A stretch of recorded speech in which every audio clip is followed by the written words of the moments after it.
Hello students, welcome here to Bende education science and mathematics tutorials. या चॅनलवर आपल्याला science आणि मॅथमॅटिक्स अतिशय साध्या सोप्या पद्धतीने शिकवल्या जातं. सो पहिल्यांदा व्हिडिओ बघत असाल तर चॅनलला सबस्क्राईब करा, बेल आयकॉनचं बटन दाबा आणि व्हिडिओ आवडला तर नक्कीच लाईक आणि शेअर करायला विसरू नका. ओके, चला तर मग पुढे जाऊया. आपण या व्हिडिओमध्ये शिकतो आहे हीट हा लेसन. 10चा हा 5th लेसन आहे सायन्स पार्ट 1चा. या व्हिडिओमध्ये आपण या हीट लेसन मधलं humidity, absolute humidity, relative humidity आणि ड्यू पॉइंट हे 4 पॉइंट्स आपण या व्हिडिओमध्ये कव्हर करणार आहोत. ठीक आहे, पुढे बघूया. सगळ्यात अगोदर आपण बघूया व्हॉट इज ह्युमिडिटी. ह्युमिडिटी म्हणजे काय? तर ह्युमिडिटी म्हणजे moisture in the atmosphere or presence of water vapour in the atmosphere is called as humidity. Atmosphere म्हणजे काय? तर एअर भोवती, अर्थ भोवती जे काही पूर्ण एअरचं कव्हरिंग आहे त्याला आपण ॲटमॉस्फिअर म्हणतो. तर मॉइश्चर इन द ॲटमॉस्फिअर, या एअर ॲटमॉस्फिअरमध्ये असलेलं मॉइश्चर. मॉइश्चर म्हणजे काय? तर ओलसरपणा, आर्द्रता. The moisture in the atmosphere or presence of water vapour in the atmosphere. एअरमध्ये जे वॉटर असतं, जे मॉइश्चर असतं ते कुठल्या फॉर्ममध्ये असतं? तर ते वेपरच्या फॉर्ममध्ये असतं. It is called as humidity. पुन्हा बघा, the moisture in the atmosphere or presence of water vapour in the atmosphere is called as humidity. मग हे मॉइश्चर येतं कुठून? तर 71% ऑफ द अर्थ. इथे मी तुम्हाला अर्थची एक फिगर दाखवली आहे. यामध्ये बघा, हा ब्लू पार्ट जो दाखवला आहे, 71% of the earth is covered with water. आणि हे जे वॉटरचं कव्हरिंग आहे अर्थवरती, ते वॉटर एकसारखं इव्हॅपोरेट होत राहतं. हे इव्हॅपोरेट कशामुळे होतं?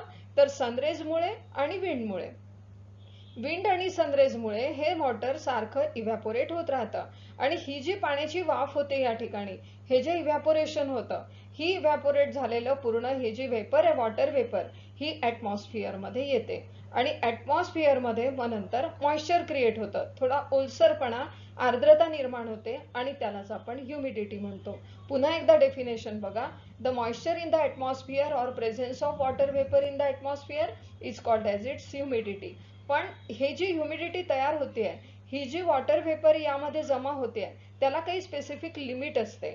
आणि त्या लिमिटपर्यंत जर वॉटर वेपर पूर्णपणे जमा झालेली असेल ॲटमॉस्फिअरमध्ये, then we called it as saturated air.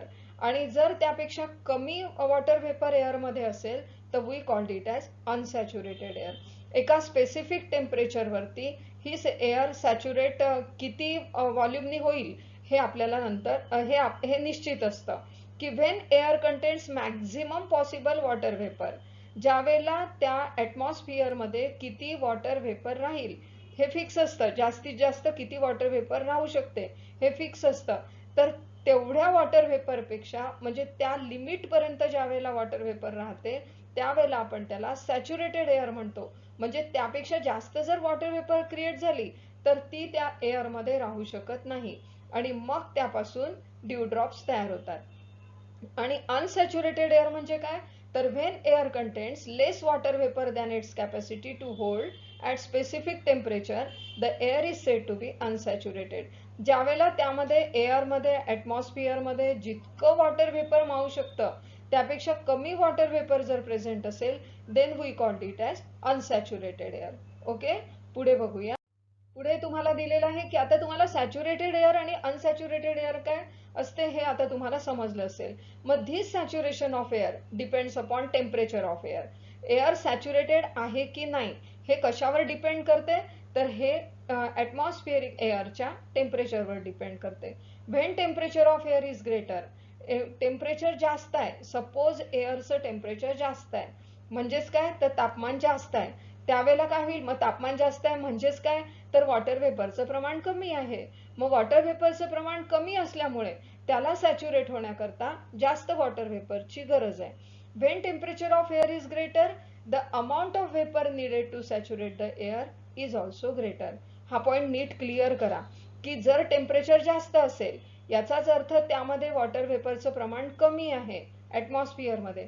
आणि वॉटर वेपरचं प्रमाण कमी ऑलरेडी असल्यामुळे त्याला सॅच्युरेट करण्याकरता जास्त वॉटर वेपरची गरज आहे. So when temperature of air is greater, the amount of vapour needed to saturate the air is also greater.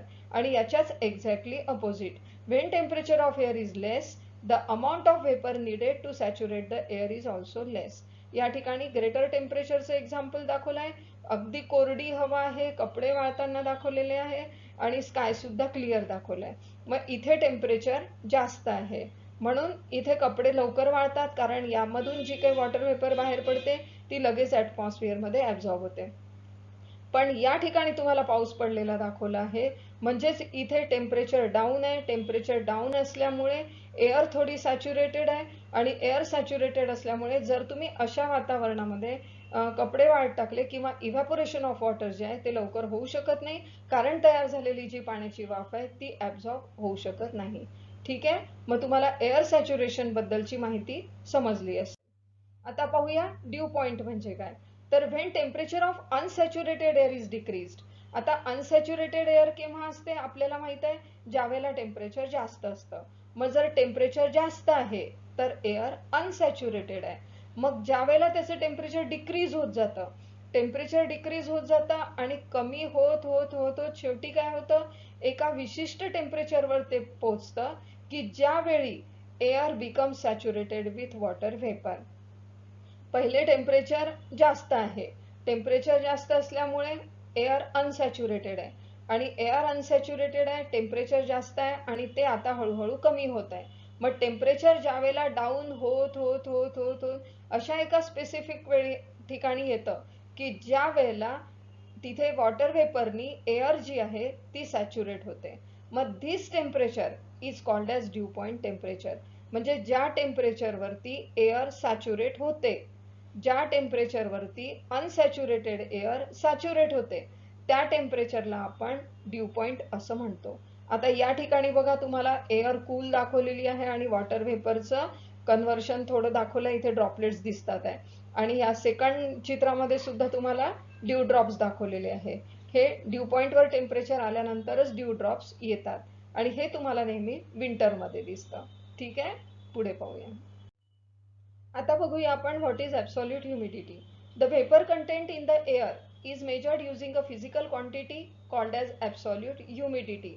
Vapour content in the air, एअरमध्ये किती वॉटर व्हेपर प्रेझेंट आहे हे ज्याने मोजल्या जातं, ज्या फिजिकल क्वांटिटीनी मोजल्या जातं त्याला आपण ॲब्सोल्यूट ह्युमिडिटी असं म्हणतो. The vapour content in the air is measured using a physical quantity, it is called as absolute humidity.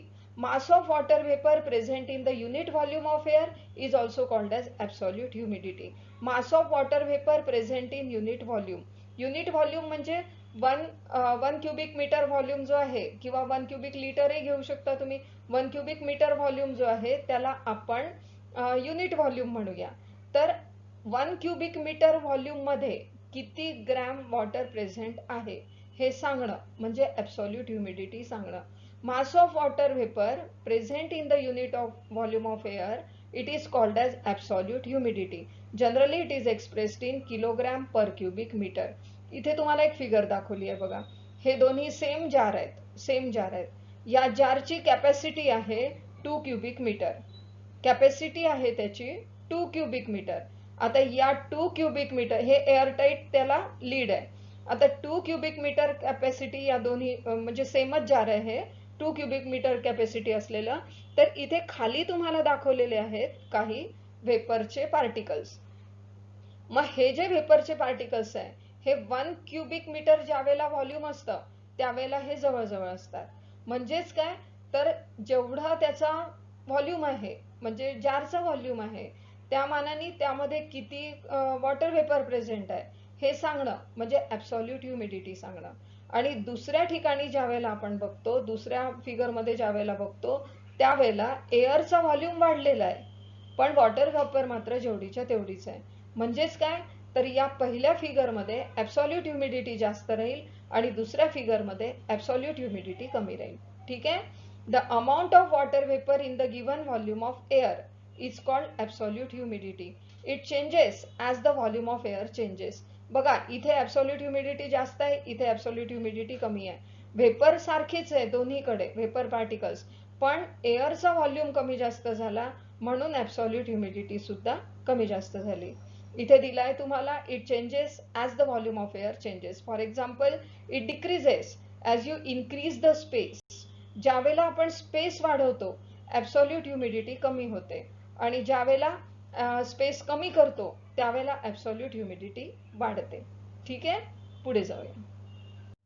पुढे आता रिलेटिव्ह ह्युमिडिटी म्हणजे काय, तर ratio of actual mass of water vapour content in the air for given volume and temperature to that of required to make the same volume of air saturated with water vapor at the same temperature, it is called as relative humidity. बरोबर आहे, म्हणजेच जितकी humidity आहे एका given volume मध्ये, तुम्हाला जर एअरचा given volume दिला, तुम्हाला एक स्पेसिफिक व्हॉल्यूम दिला आणि एक स्पेसिफिक टेम्परेचर दिलं, विशिष्ट टेम्परेचर आणि विशिष्ट एअरच्या व्हॉल्यूम मध्ये किती वॉटर वेपर प्रेझेंट आहे हे न्यूमरेटर मध्ये लिहायचं, आणि त्यानंतर सॅच्युरेट होण्याकरता किती वॉटर वेपरची गरज आहे हे डिनॉमिनेटर मध्ये लिहायचं.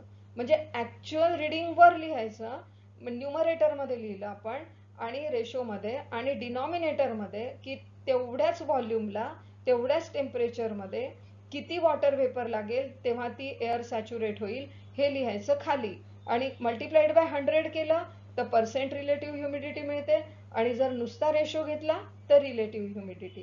समजलं असेल तुम्हाला. आता पुन्हा एकदा पाहूया. म्हणजे वर लिहिलेले आहे ऍक्च्युअल रिडिंग, ऍक्च्युअली काय आहे, आणि खाली लिहायचं डिनॉमिनेटर मध्ये की किती गरज असते सॅच्युरेट होण्याकरता, किती वॉटर वेपरची आवश्यकता असते.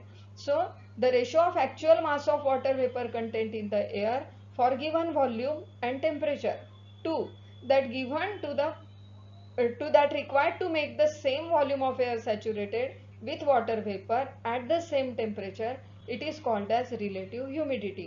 आणि त्याच रेशोला जर 100 ने मल्टिप्लाय केलं, it is called as percent relative humidity. इथे तुम्हाला एक ग्राफ दाखवलाय, त्या ग्राफ मध्ये बघा, जसं जसं टेम्परेचर डाऊन होतं तशी तशी रिलेटिव्ह ह्युमिडिटी वाढते, आणि जसं जसं टेम्परेचर हाय होत जातं तशी तशी रिलेटिव्ह ह्युमिडिटी कमी कमी होत जाते. ठीक आहे, समजलं असेल तुम्हाला. आता पुढे पाहूया. पुढे काही तुम्हाला ऑब्झर्वेशन्स दिलेले आहे. या ऑब्झर्वेशन्स मध्ये दिलाय, during winter season we have observe white trail at the back of the flying plane. बरोबर आहे, हे तुम्हाला फ्लाइंग प्लेन दाखवलंय, आणि या फ्लाइंग प्लेनच्या मागे इथे व्हाईट ट्रेल दाखवलंय. हे जे व्हाईट ट्रेल आहे हे का दिसतात, तर हे जे एरोप्लेन आहे हे वॉटर वेपर बाहेर टाकत असतं, इमिट करत असतं, आणि ही जी वॉटर वेपर आहे या वॉटर वेपरचं कन्व्हर्शन क्लाउड्स मध्ये होतं. का होतं क्लाउड्स मध्ये, ज्यावेळेला आजूबाजूचं टेम्परेचर डाऊन असतं, त्या ठिकाणी आजूबाजूचं टेम्परेचर डाऊन आहे, ऍब्सोल्यूट ह्युमिडिटी जास्त आहे, so it gets converted into cloud. आणि जर ऍब्सोल्यूट ह्युमिडिटी कमी असेल, म्हणजेच काय, तर आजूबाजूचं टेम्परेचर जास्त असेल, आणि टेम्परेचर जास्त असताना ऍब्सोल्यूट ह्युमिडिटी कमी राहील, आणि ऍब्सोल्यूट ह्युमिडिटी कमी आहे म्हणजेच त्या ठिकाणी वॉटर वेपर कमी आहे, आणि वॉटर वेपर कमी असल्यामुळे एरोप्लेननी जे काही वेपर इमिट केलेली आहे ती सगळी वेपर त्या ठिकाणी ऍब्झॉर्ब होऊन जाते. म्हणून विंटर मध्ये आपल्याला ट्रेड दिसतात, कारण ऍब्सोल्यूट ह्युमिडिटी तिथली ऍटमॉस्फिअरची जास्त असते, आणि बाकी एरवी तुम्हाला ते समर मध्ये वगैरे दिसत नाही, किंवा आले तरी ते पटकनच निघून जातात. याचं कारण हे असतं ऍब्सोल्यूट ह्युमिडिटी. आणि also drops of water can be observed on the outer surface of bottle taken out of refrigerator. तुम्ही रेफ्रिजरेटरच्या बाहेर जर एखादी बॉटल काढली पाण्याने भरलेली, तर ती बाहेर काढल्यानंतर थोड्या वेळानंतर तुम्हाला त्याच्या आउटर सरफेस वरती ड्रॉप्स दिसतात. हे ड्रॉप्स का दिसतात, कारण सपोज ही बॉटल आहे, तर या बॉटलच्या आजूबाजूची जी एअर आहे ती एअर कूल होते, आणि ती एअर कूल झाली, टेम्परेचर डाऊन झालं की तिथली ऍब्सोल्यूट ह्युमिडिटी वाढते, आणि तिथली ऍब्सोल्यूट ह्युमिडिटी वाढल्यामुळे त्या ठिकाणी जी वॉटर वेपर प्रेझेंट आहे त्या वॉटर वेपरचं कन्व्हर्शन वॉटर ड्रॉपलेट्स मध्ये होतं, आणि वॉटर ड्रॉपलेट्स मध्ये कन्व्हर्शन झाल्यानंतर या ग्लासला म्हणा किंवा या बॉटलला म्हणा बाहेरून वॉटर ड्रॉपलेट्स ते लागतात. ठीक आहे, मग आता तुम्हाला हे सगळं समजलं असेल. तर आता एक लास्ट पॉइंट लक्षात घ्या. The due point temperature is decided by the amount of water vapour present in the air. Air मध्ये किती वॉटर वेपर आहे यानुसार ड्यू पॉइंट टेम्परेचर ठरत असतं. ठीक आहे, इतकं सगळं लक्षात ठेवाल. व्हिडिओ आवडला तर नक्की लाईक आणि शेअर करा, चॅनलला सबस्क्राईब करा, बेल आयकॉनचं बटन दाबा. Thank you so much for watching the video. Wish you all the best. पुन्हा भेटूया नेक्स्ट व्हिडिओमध्ये.